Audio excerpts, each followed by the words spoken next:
Good morning, everyone. Okay, we'll continue our book reading this morning, Advanced Selling Strategy by Brian Tracy.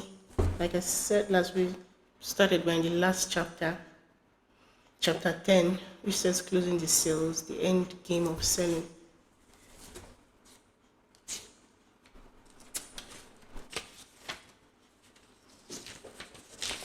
Yesterday, we looked at responding to objections and common types of objection. And we looked at one of the common types of objection, which is general sales resistance, which was explaining to us that customers virtually see salespeople as troublesome people who are loud, people who are insensitive and dishonest. It taught us how to shift the customer's focus and mindset from having that kind of thought towards salespeople and to having that kind of thought where they feel that they can tell the salesperson anything or the salesperson is actually there to solve a problem that they might have with their product or their services. Today we'll go further on page 366, which is, and we'll be looking at another common type of objection, which is requesting for information. So this form of question or objection is exactly what you want. When you get this request for information, you should welcome them and encourage them to ask more. That's a good question. I'm glad you brought it up. Answer his questions thoroughly and then double check with. Does that answer your question? Is that what you want to know? Objective objections. This takes place when your prospect challenges you on one of your claims or assertions regarding your product or service. He wants some proof or evidence of the statement that you're making. He wants to know who says so or what proof do you have. Remember, your assertions are not proof to your customers. What he wants is some other evidence that attests to the truth of what you're saying about your product. You should be prepared to answer this type of objection thoroughly and to his complete satisfaction before proceeding. Subjective objection. This type of objection is aimed at you and tends to arise when you talk too much about yourself and your company. Very often, salespeople get carried away with personal stories or revelation, and they make the mistake of thinking that these are of great interest to the prospect because the prospect is listening politely. Nothing could be further from the truth. The prospect is interested in himself first, last, and always. When you talk too much about yourself, the spotlight is on you, not on him. He will often make comment like, "You must make a lot of money selling that product." When you hear this sort of comment aimed at you, immediately switch back into an open-ended question mode and get the focus of attention back on him. Excuses. These are shallow objections that usually arise either because the customer is busy and distracted or because you have not captured his attention by addressing a problem or need that he has. You will hear statements like, "I'm really too busy to buy to think about this right now," or "We are not really in the market at this time."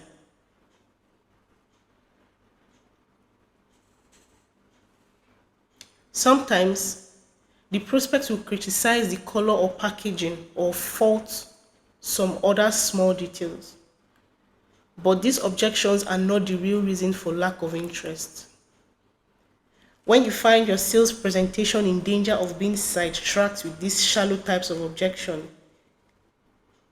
defer answering the questions and get back to asking the prospect about himself and his situation. Good point. Can I get back to that later? Show off objections. You will often meet prospects who are or who feel they are extremely well informed about your product or service. They may have even worked in your industry before you did. They are proud of their knowledge and experience, and they want to be recognized for their expertise. They may say, I've had a lot of experience with that type of product, or I'm very familiar with your business. When you hear something like this, be consolatory. Tell him how happy you are to meet someone who knows so much about your business. Ask him for his advice, ask him for his candid comments and opinion on what you're selling as compared to what else is in the marketplace. Treat him as you would a mentor or an elder statesman in your business. One of the greatest of human desire is the need to feel appreciated. When you express respect and appreciation for knowledge and wisdom of another person, he will like you and trust you and become he will like you and trust you and become more open to buying from you. Even if you know more than he does, keep your knowledge to yourself. Let him feel superior. Your job is to win sales, not arguments. Malicious objections. Often, you meet a prospect who is unnecessarily difficult. This has nothing to do with you. It has everything to do with his previous experience with other people and other situations. There is nothing you can do about this behavior except to conduct yourself in a professional manner. Sometimes the prospect will attack your product, your industry, or your method of doing business. Most of the people who sell that product are just out for a quick buck, or I got ripped off by somebody in your industry a couple of years ago, and it is not going to happen again. Whenever you find yourself dealing with an unhappy person, there's a magic expression that you can use that comes from the Dale Carnegie training. It is, I understand how exactly you feel. If I was in your position, I would feel the same way. These words often diffuse a person's negativity. Sometimes all a person really wants is to be understood before they listen to you. Psychologically, a person cannot pay attention to you or your presentation if he has even a single negative idea or thought in his mind. You must create an opportunity for him to express his unhappy feelings completely in order to clear his deck for your presentation. The best way for you to do this is by asking questions, listening, and being a polite and respectful person. Okay, this is where we'll stop for our reading today on common types of objection. Yesterday we looked at general sales resistance, and today we are looking at requesting for information. So this type of or this form of questions or objection is exactly what you as a salesperson is looking for when the person or when the prospect is requesting for information.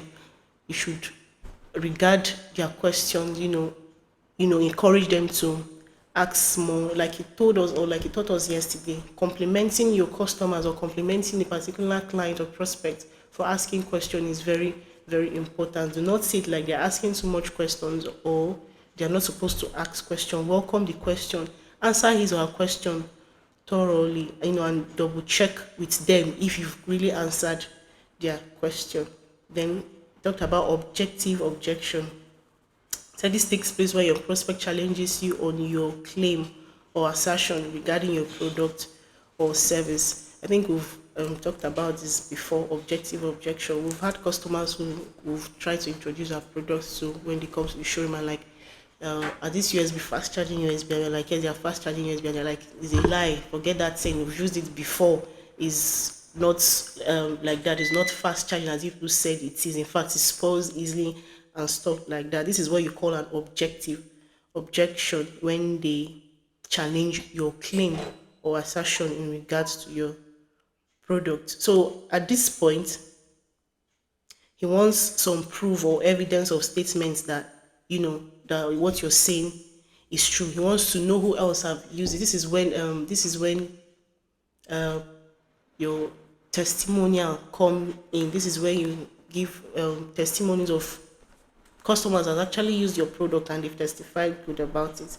Like it taught us earlier in the book, most people will not buy unless they know if a third party has used it. They want to know who else has used it and it has worked for them, or who else has used it and it has been successful for that person.